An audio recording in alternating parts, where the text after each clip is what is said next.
let's take a look at remote management with Airtame. To manage your Airtames remotely, simply open up Airtame Cloud.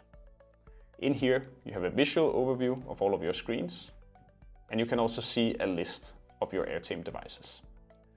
You can check the version and see if there are any updates available for your Airtame. You can also check the wireless signal strength and see if any devices need a little bit of help to be better connected to your Wi-Fi network. And then of course you can edit settings either one by one or for multiple devices at once. Here I'll edit the settings for this flow hub, and I will go to the schedules. With the sleep schedule, you can set up when the screens in your organization should turn on and off so that they're ready for use when people come into school or to work.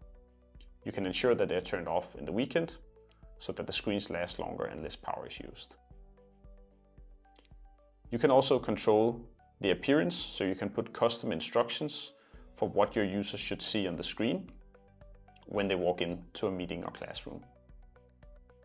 And in the screen sharing tab, you can ensure what different methods of connecting to the screen you want to be enabled. If I go down to the Gear tab, we have a user management panel where you can invite other users to your Airtame account, so you can have others help you support and manage the Airtame screens. In the device alerts, you can set up email alerts that will go out to you as an administrator or supporter, so you know when a device is offline before someone walks in and needs to use the room.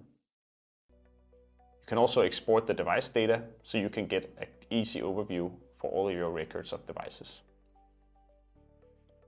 That was remote management with Airtame. Easily manage and ensure your devices are up and running from anywhere with an internet connection.